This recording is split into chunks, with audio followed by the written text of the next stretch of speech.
প্রিয় ভাইয়েরা আমার, আমি কুরআনুল কারীম থেকে ছোট্ট একটি আয়াত পড়েছি। আল্লাহ তাআলা রব্বুল আলামিন কুরআনুল কারীমে বলেন, আল্লাযীনা আমানু ওয়া আমিলুস সালিহাতি উলাইকা আসহাবুল জান্নাহ হুম ফিহা খালিদুন। আল্লাহ তাআলা রব্বুল আলামিন বলেন, যারা ঈমান এনেছে এবং নেক কাজ করেছে তারাই হলো জান্নাতের স্থায়ী মানুষ। আর যারা ঈমান আনে নাই, নেক আমল করে নাই, নেক কাজ করেন নাই, তারা কখনো জান্নাতে যেতে পারবে? কখনোই না। এটা কার কথা? আমার বানানো কথা? কোরআনের কথা। কোরআনের কথা কে বলছে? আল্লাহ বলেছেন। তাহলে বর্তমান যুগ আমাদেরকে এমনভাবে প্রচালিত করে দিয়েছে, এই যুগে আমরা আমল করা খুবই কঠিন হয়ে যায়, ঠিক না? নামাজ পড়া খুবই কঠিন হয়ে যায়, আল্লাহর দিকে আসা খুবই কঠিন হয়ে যায়। আল্লাহ চান আমার বান্দা আমার দরবারে আসুক, আমার কাছে চাক, আর অন্য কোনো ব্যতীত কারো কাছে না চাওয়ার জন্য আল্লাহ বারবার বলে দিয়েছেন, বান্দা আমার কাছে আসবে, আমার কাছে চাইবে। কারণ দুনিয়ার মানুষ যেটা দিতেই পারে না, সেটা আমি আল্লাহ দিতে পারি। আমি আল্লাহ দিতে পারি। আপনার টাকা দরকার, ধন দরকার, সম্পদের দরকার, বড় বিল্ডিং এর প্রয়োজন, সবকিছুর প্রয়োজন। আপনার ইচ্ছা কি? আমি অমুকের কাছে গেলে আমি টাকা পাবো, ধন পাবো, সম্পদ পাবো, এমনটাই তো আপনার ধারণা, ঠিক না? কিন্তু আল্লাহ বলছেন, যার থেকে তুমি টাকা নেওয়ার জন্য দিন রাত 24 ঘন্টা তার পিছনে হাঁটতেছ, তার পিছনে হাঁটাহাঁটি করা শুরু করতেছ, এই সময়টুকু যদি তুমি আমার পিছনে দিতা, তুমি এই সময়টুকু যদি আমার পিছনে ব্যয় করতা, আমি আল্লাহ তোমাকে সাথে সাথে দিয়ে দিতাম। এখন আছে? বলেন। বর্তমান যুগেই কিছু কিছু মানুষের ধারণা থাকে কি, আমার ছেলে হাফেজ, আমার ছেলে মাওলানা, আমার ছেলে মুফতি, আমি অমুকের সন্তান, আমার বাবা মাওলানা, আমার বাবা মুফতি, আমার বাবা পীর, আমার কিচ্ছু লাগবে না, ঈমান লাগবে না, আমল লাগবে না, নেক লাগবে না, কিছুই লাগবে না, কারণ আমার বাবা পীর আমাকে জান্নাতে নেবে। এটা কি ঠিক? আপনার বাবা আপনাকে জান্নাতে নিতে পারবে? আপনি কি আপনার বাবাকে জান্নাতে নিতে পারবেন?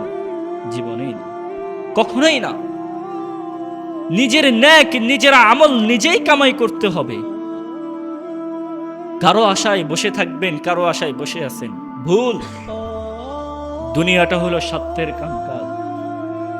আপনার পিছনে মানুষ হাঁটবেই একমাত্র আপনার টাকা আছে, সম্পদ আছে, ধন আছে, দৌলত আছে, ওই কেন্দ্র করে। আপনার টাকা নাই, পয়সা নাই, এই দুনিয়া আপনার কোথাও জায়গা পাবেন না, কোথাও না। আপনি কোটিপতি মানুষ, আপনার আজ টাকা আছে, পয়সা আছে, ধন আছে, দৌলত আছে, দেখবেন আপনার মানুষের অভাব নাই। হাজার হাজার মানুষ আপনার পিছনে দৌড়ায়, আর আজ আপনার কাছে টাকা নাই, পয়সা নাই, ধন নাই, সম্পদ নাই, একটা মানুষকে আপনার পিছনে দেখবেন না। কথা বাস্তব না অবাস্তব? বলেন।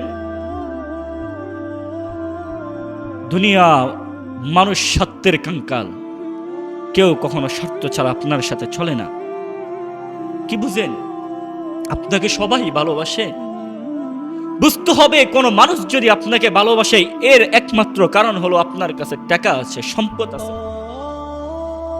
আজ আপনার কাছে টাকা নাই, সম্পদ নাই, কিছুই নাই, কেউ আপনার খবর নেবে না, কেউ না। আপনার বাবা, আপনার মা, আপনার আত্মীয় স্বজন, আপনার প্রতিবেশী, আপনার বন্ধু আপনার খবর নেবে না, কারণ আপনার খবর নিয়ে তাদের কি লাভ? আপনার কিছুই নাই। আল্লাহ বলেন, কোন বান্দা যদি ওই সময় কোনো বিপদেই পড়ে যায়, আমি আল্লাহ আমার বান্দাকে বলি না, আমি আমার বান্দাকে কখনো বলি না। দুনিয়ার সকল মানুষ বলে যেতে পারে, দুনিয়ার তার মা বলে যেতে পারে, তার বাবা বলে যেতে পারে, তার ভাই বলে যেতে পারে, তার আত্মীয় স্বজন, প্রতিবেশী, তার বন্ধু বান্ধব, যতজন মানুষ আছে সবাই তাকে বলে যেতে পারে, কিন্তু আমি আল্লাহ আমার বান্দাকে কখনো বলতে পারি না। আমি আমার বান্দাকে কখনো বলি। তারপরও বান্দা গুনাহ করতে আছে, গুনাহ করে।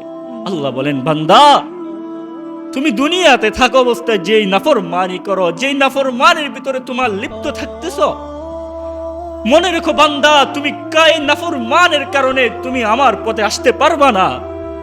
এজন্য তোমাকে আমি বারবার 24টা ঘন্টার ভিতরে আমি বারবার তোমাকে ডাকি, বান্দা আসো, আমার রাস্তায় আসো, আমার পথে আসো। তুমি দুনিয়াতে কোনো তোমার কাছে টাকা নাই, পয়সা নাই, ধন নাই, সম্পদ নাই, কোন একটা মানুষের কাছে তুমি যদি চাও দে, বাবা ভাই আমাকে 10টা টাকা দেন, আমাকে 100 টাকা দেন, আমাকে 500 টাকা দেন, দিবে? বলেন দিবে? কেউ দিবে না। কিন্তু আল্লাহ বলেন, আমার কাছে আমার বান্দা চাইতে দেরি, আমি দিতে দেরি করি না। আমার বান্দা চাইতে দেরি করে, আমি আল্লাহ তাকে দিতে দেরি করি না।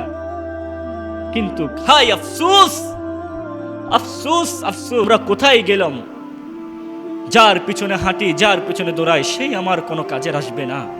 নেতার পিছনে দৌড়াই, নেতাও আমার কাজে আসবে না।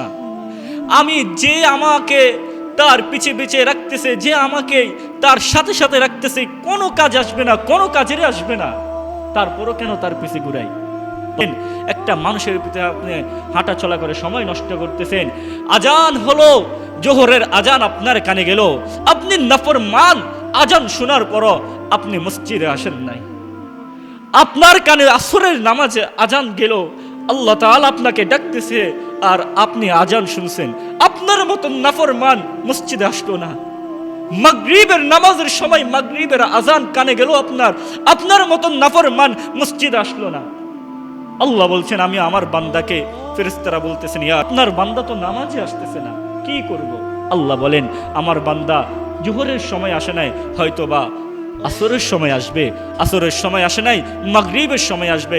মাইকে আবার ডাকতেছে আল্লাহু আকবার বলে, এশার সময় ডাকতেছে, কিন্তু আপনার মতন নাফরমান আপনি মসজিদে আসেন নাই, আজান শুনে আপনি আল্লাহর ডাকে সাড়া দেন নাই। আপনাকে নাফরমান ঘিরে ফেলছে, আপনার গুনাহ এত পাহাড় পরিমাণ সমান হয়ে গেছে যে আপনি গুনাহ করতে আপনার কাছে ভালো লাগে, সিজদা দিতে আপনার কাছে ভালো লাগে না। আপনি নাফরমানি করতে আপনার কাছে মন চায়, আপনি নাফরমান করলে আপনার কাছে শান্তি লাগে, নাফরমানের ভিতরে থাকলে আপনার কাছে ভালো লাগে। কিন্তু আল্লাহর দরবারে এসে আপনি সিজদায় পড়ে যাবেন, আল্লাহর দরবারে এসে সিজদায় অবস্থায় আল্লাহর কাছে কাঁদবেন যে মালিক আপনি আমার গুনাহ খাতা মাফ করে দেন। এটা আপনার কাছে ভালো লাগে না, কারণ আপনার ভিতরে ঈমান নাই, এজন্য আল্লাহকে আপনি ভুলে গিয়েছেন। আপনার ভিতরে ঈমান নাই।